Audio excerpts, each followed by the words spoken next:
ये आस्थाना हमारे जद्द अमजद हज़रत शाह कबीर दुर्वेश रहमतुल्लाह अलैह जो बगदाद शरीफ से सासाराम तशरीफ़ लाए थे, यहीं पर आराम फरमा हैं और उनके ही अहले ख़ानदान थे। अभी हम लोग मौजूद हैं और इस कब्रिस्तान में जितने भी मज़ारात हैं वो सब अहले ख़ानदान की ही है और सज्जादगान की जो मज़ारात है वो सब अंदर एक मकबरा है बना हुआ, मकबरे के अंदर में है। और बादशाह के सफ़ीर जो आए थे फ़रुखसर बादशाह के, उनकी भी मज़ार शरीफ है पूरब जानिब में। आस्थाने का पुराना दरवाज़ा इधर है, इधर से आइए, मगर बहुत नीचा हो गया था, मैयत जाने ले जाने में बहुत तकलीफ़ होती थी लोगों को, इसलिए हमारे वालिद बुजुर्गवार हज़रत अलहाज सैयद शाह तक़ीउद्दीन अहमद साहब रहमतुल्लाह अलैह के दौर सज्जादगी में ये दरवाज़ा गेट बनाया गया जिससे कि मैयत को ले जाने में आसानी हो। मगर पुराना दरवाज़ा अभी भी कायम रखा गया है, उससे भी लोग फातिहा पढ़ने वाले आते जाते हैं। आम दिनों में ये दरवाज़ा बंद कर दिया जाता है, जुमरात जुमा को खुला रहता है।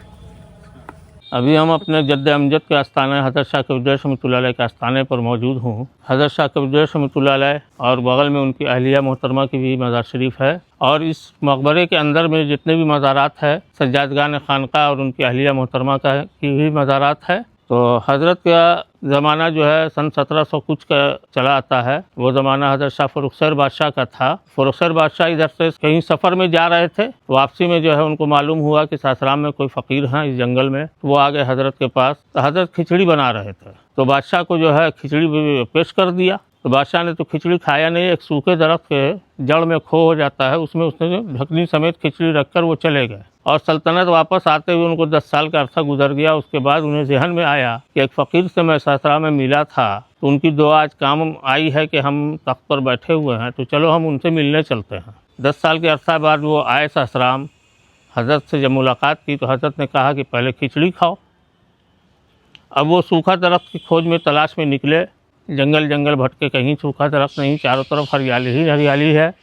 तब एक पेड़ के जड़ में से देखा कि वो खिचड़ी का भाप उठ रहा, उस खिचड़ी के भाप से यही जो है पेड़ जो है बिल्कुल हरा भरा हो गया। तब वो उस बादशाह ने जो है खिचड़ी तनावुल फरमाई और फिर हज़रत को जो है कुछ ख्वाहिश जाहिर की कि हुजूर कुछ खाने को मिल जाता। और तो हज़रत जो है जब मिसवाक कर रहे थे, मिसवाक को उन्होंने गाड़ दिया ज़मीन में, वो पेड़ तैयार हो गया और उसमें फल आ गया और उस फल को जो है बादशाह के खिदमत में पेश कर दिया। इसी सब करामत को देखकर वो बादशाह बहुत खुश हुए और यहाँ से जाने के बाद पूरा सासाराम जो है हज़रत के नाम 1 लाख दाम परगना हवेली सासाराम जो हज़रत के नाम जो है लिख करके भेज दिया। और जिस सफ़ीर को भेजा परवाना लेकर, तो उनको ताकीद कर दिया कि तुम्हें देकर आना है। तो हज़रत ने ना कबूल किया उस परवाने को और ना वो सफ़ीर साहब यहाँ से गए, वो भी हज़रत की खिदमत में मुस्तकिल रह गया और यहीं उनका इंतकाल हो गया, वसाल हो गया। और उनकी भी मज़ार शरीफ इसी हाता में मौजूद है, जो अलग मकबरा बना हुआ है, वो सफ़ीर साहब की मज़ार है। मगर हज़रत की खिदमत में रह करके उन्हें भी बुजुर्गी मिल गई। हज़रत शाह कबीर रहमतुल्लाह अलैह की अहलिया मोहतरमा की ये मज़ार शरीफ हुई और उनके बाद जो है ये उनके बड़े साहबजादे हज़रत शाह खलीलुल्लाह उर्फ़ हज़रत शाह खिलन रहमतुल्लाह अलैह जो उनके बाद जानशी हुए और बादशाह फ़रुखसर की ईमा को कबूल करके खानका कबीरिया की बुनियाद को कायम की, जो आज तक चल रही है। और इनके ख़ेश भी हुए और इनके भतीजा भी हुए हज़रत शाह शरफुद्दीन साहब रहमतुल्लाह अलैह, जो इनके बाद फिर जानशी हुए। फिर इनके साहबजादे हज़रत शाह क़यामुद्दीन साहब रहमतुल्लाह अलैह, जो इनके बाद हज़रत शाह शरफुद्दीन साहब के बाद जो है जानशी हुए। और इनके बाद फिर हज़रत शाह शमसुद्दीन साहब वहाँ आराम फरमा है, वो भी ऊँची मज़ार बनी हुई है, वो हज़रत शाह शमसुद्दीन साहब की है। और उनके बाद जो है हज़रत शाह कबीरुद्दीन सानी रहमतुल्लाह अलैह हुए, हज़रत शाह कबीर सानी रहमतुल्लाह अलैह। मगर अफसोस कि ये लावल्द रह गए थे, इन्हें अल्लाह ने औलाद अता नहीं फरमाई थी। फिर उन्होंने अपने भतीजा को ही जानशी बना दिया, हज़रत शाह मोहिउद्दीन उर्फ़ लाला मियाँ रहमतुल्लाह अलैह।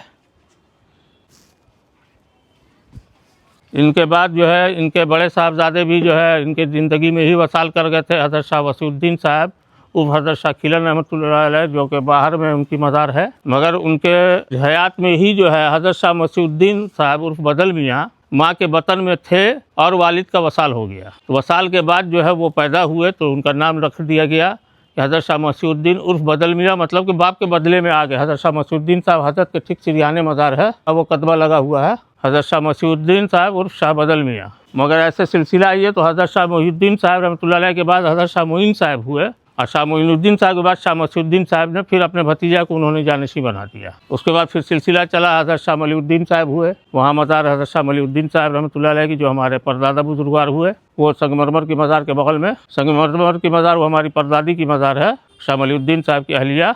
और उनके पश्चिम साइड में शाह मलिउद्दीन साहब हैं। उनके बाद जो फिर उनके बड़े साहबजादे हज़रत शाह नजीउद्दीन साहब रहमतुल्लाह अलैह हैं। और उसके बाद फिर हमारे दादा बुजुर्गवार हैं मंझले भाई हज़रत शाह मलिउद्दीन साहब के मंझले बेटा हज़रत सैयद शाह सलीउद्दीन साहब रहमतुल्लाह अलैह। उनके पूरब साइड में जो है उनकी अहलिया की है। और इधर में हमारे वालिद बुजुर्गवार हैं हज़रत अलहाज सैयद शाह तक़ीउद्दीन साहब रहमतुल्लाह अलैह। और उनके बगल में हमारी वालदा मोहतरमा आराम फरमा हैं। और इस मज़ार पर कतबा से मालूम होता है कि ये हज़रत शाह कबीरुद्दीन सानी रहमतुल्लाह अलैह की बहन की मज़ार है। कतबा लगा हुआ है इस पर लिखा हुआ है खाहर। खाहर के माने बहन होता है। इससे जाहिर होता है कि ये उनकी बहन की मज़ार है। अब ये किनकी मज़ार है ये लाइल में है, ये मालूम नहीं है। और 2 मज़ार उधर में भी है, मगर लोगों से ज़बानी सुनते चले आए हैं कि वो मंझले साहबजादे वो हैं हज़रत शाह खैरुल्लाह साहब। हज़रत शाह कबीर रहमतुल्लाह अलैह की शादी जो है 70 साल की उम्र में हुई थी। तो 70 साल की उम्र गुजर चुकी थी तो रसूलुल्लाह सल्लल्लाहु अलैहि वसल्लम ने बशारत दी कि या कबीर तुमने तो सारी सुन्नत इख्तियार कर ली, एक सुन्नत बाकी है। तो उस पर हज़रत ने दरियाफ्त किया कि या रसूलल्लाह वो कौन सी सुन्नत बाकी रह गई। तब उन्होंने कहा कि जो है रसूलुल्लाह सल्लल्लाहु अलैहि वसल्लम ने कहा कि तुम निकाह करो। तो हज़रत ने दी किया कि हुजूर अभी इस उम्र में हमें लड़की कौन देगा, 70 साल की उम्र हो चुकी, ज़ईफ़ी का आलम है। तब उन्होंने बताया कि मकाम रजत जाओ, शाह अब्दुल रज़्ज़ाक़ साहब की परपोती बीबी फ़हमीदा से तुम जाकर निकाह करो। और वहाँ भी इन्होंने रजत में भी जो है बशारत दे दी कि एक फ़कीर आ रहा तुम अपनी पोती का निकाह उससे कर दो। तब ये रजत गए, रजत जाके बीबी फ़हमीदा से जो है निकाह हुई। उनकी मज़ार शरीफ उनके बगल में ही है। इत्तफ़ाक़ की बात कि हमारा भी ससुराल रजत ही हो गया। ख़ानदान में हर एक जनरेशन में जो वहाँ शादियात होती रही है, चाहे लड़का की हो या लड़की की हो, शुरू से ताल्लुक़ात वहाँ से बना हुआ है। मेरे फ़रुख़सर बादशाह के सफ़ीर थे जो ससराम का परवाना लेकर आए थे, इकलाकदाम परगना हवेली ससराम। अस्सलाम वालेकुम। तो हज़रत की खिदमत में रह कर इनको भी बुज़ुर्गी मिल गई। आज भी लोग इनके जो मज़ार शरीफ से फैज़याब होते हैं। हज़रत शाह नजफ़ साहब रहमतुल्लाह अलैह हैं, ये फ़ारसी के बहुत जय्यद आलिम थे और मदरसा खानका कबीरिया में ये फ़ाइज़ थे। और इसी दौर में इनका वसाल हुआ, इसलिए इनको जो है यहाँ इसी आस्थाने में जगह दी गई। उनका कतबा लगा हुआ है। तुरबत क़ादरी हज़रत सैयद उस्सादात सैयद शाह रुकनुद्दीन अहमद क़ादरी अलमारूफ़ सैयद शाह ग़ुलाम मोहम्मद नजफ़ क़ादरी। आपका सिलसिला भी जो है सैयद नामझरी रहमतुल्लाह अलैह से है। इनकी खानका दाऊद नगर में आज भी कायम व दायम है। ये एक ज़माना था इसमें चलता था हिफ्ज़ खाना, हाफिज़ खाना। बच्चे यहाँ हिफ्ज़ किया करते थे। मगर जब मदरसा को सरकार ने अपनी तहवील में लिया तो हाफिज़ साहब को भी जो है खानका के लोगों ने कहा कि नहीं, उनको भी मदरसे में ही उठा कर ले जाया जाए, नहीं तो हाफिज़ साहब बेचारे सरकार की तनख्वाह से महरूम रह जाएंगे। इस वजह से ये दर्जा हिफ्ज़ जो है वो मदरसे में ही मुंतकिल हो गया। और इसमें अब जो है उर्स आरास वगैरह होते हैं, उसमें इसको खोला जाता है, इसमें ताज़िया रखी जाती है। ये मसरफ़ में लिया जा रहा है, अभी तक खानका के मसरफ़ में ही है। ये हमारे ख़ानदानी मुजाविर हैं रशीद शाह साहब, इनके दादा भी थे। बुद्धन शाह भी जो है इसी खानका में कब्रिस्तान में मुजाविर थे। फिर इनकी वालदा मुजाविर रहीं। इनकी वालदा के वसाल के बाद जो ये ख़ुद अभी तक मुजाविर हैं। हम यहाँ मुजाविर हैं, अभी जिंदे हैं। और यहाँ जो है तरह तरह के आदमी आते हैं और जाते हैं। रईस लोग भी आते हैं, बदमाश लोग भी आते हैं, औरत लोग भी आती हैं। हमको पहरादारी करना होता है, निगरानी। और दूसरा सवाल ये है कि इसमें जानवर जो है नेवल भी हैं, बिल्ली भी है, सांप बिच्छू सब है। इसमें किसी को कोई नुकसान नहीं पहुंचाया है। आज तक हमको नुकसान नहीं पहुंचाया। घास काटते रहते हैं, साफ करते रहते हैं, इतना बड़ा है। अभी कुछ देर कबल हमने बताया था मस्जिद शरीफिया, यहाँ पर कबीरगंज में मस्जिद शरीफिया है। तो वो हज़रत शाह शरीफ साहब यहाँ आराम फरमा हैं, इन्होंने ही मस्जिद को बनाई थी और उसी में अपने कब्रिस्तान की भी जगह बनाई थी। मगर बाद में खानका वालों ने कहा कि जिसमें मस्जिद हो गई तो वहाँ कब्रिस्तान कहाँ रहेगा, इसलिए खानका वालों ने जो है उनको आराम की जगह इसी खानका में दिया। सैयद शाह मोहम्मद शरीफ राग़िब और मुक़ल्लब बसफ़ीउल्लाह चिश्ती क़ादरी अज़दक़ी सिलसिला के भी बुजुर्ग थे। और उनके बाद उनके खलीफा हुए शाह ग़ियास साहब। इनके बाद उनके बड़े साहबजादे जो है डॉक्टर सैयद शाह फ़याज़ुद्दीन अहमद चिश्ती अज़दक़ी, इन लोग भी सब रजत के ही रहने वाले थे। तो रजत से इसलिए पुराना ताल्लुकात है कि लोग इसी में रजत के लोग आज भी मदफन हो रहे हैं। ये जो जितनी मज़ारात नज़र आ रही है ये हमारे अहले ख़ानदान के ही हैं। ये हमारे 5वें नंबर के चचा हैं, ये 4थे नंबर के चचा हैं, 3रे नंबर के चचा वहाँ हैं, यानी वालिद साहब के 3रे भाई। और मंझले चचा यहाँ आराम फरमा हैं।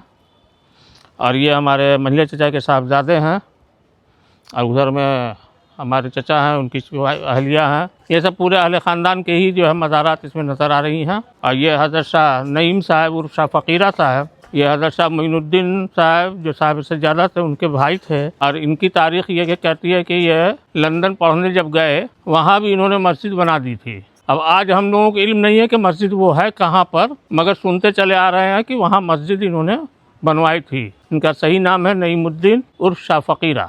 ये सब मज़ारात भी जहाँ तक जो हमें मालूम होती है चिरागदान से कि हज़रत शाह गुजर रहमतुल्लाह अलैह के दोस्तों और अजीज़ों की ही मज़ार है। ये चिरागदान तो किसी आम मज़ार पर तो बनती नहीं है, कुछ ना कुछ वली की हैसियत है और बहुत से लोग फैज़याब भी हो रहे हैं। ये मज़ार हज़रत शाह नजमुद्दीन दुर्वेश रहमतुल्लाह अलैह की है, जो हज़रत के उस्ताद भी और पीर मुर्शिद भी हैं। इनसे ही इजाज़त और खिलाफत मिली हज़रत शाह दुर्वेश रहमतुल्लाह अलैह को, जो हमारे जद्द अमजद थे। हज़रत शाह दुर्वेश रहमतुल्लाह अलैह के मज़ार अंदर है, उनके उस्ताद ठीक उन्हीं के सिरहाने हैं। और ये सब पूरे अहले ख़ानदान के लोग इसमें हैं। इनका नाम है हज़रत शाह मोइनुद्दीन साहब, ये भी हमारे ही ख़ानदान के हैं। अभी कुछ देर कबल हमने बताया था कि हज़रत शाह मोइनुद्दीन साहब के बड़े साहबजादे हज़रत शाह नजमुद्दीन साहब रहमतुल्लाह अलैह, उनके ये परपोता हैं। ये हमारे भतीजा हैं, हमारे ख़ानदान के। ये सब पूरा महल्ला ही अहले ख़ानदान का ही है। सामने भी घर नज़र आ रहा है, ये हमारे चचा लोग हैं अभी उसमें। चचा के मतलब फैमिली है, चचा लोग तो रुखसत हो गए, उनके अहल वयाल अभी मौजूद है। ये भी हमारे चचा का ही मकान है।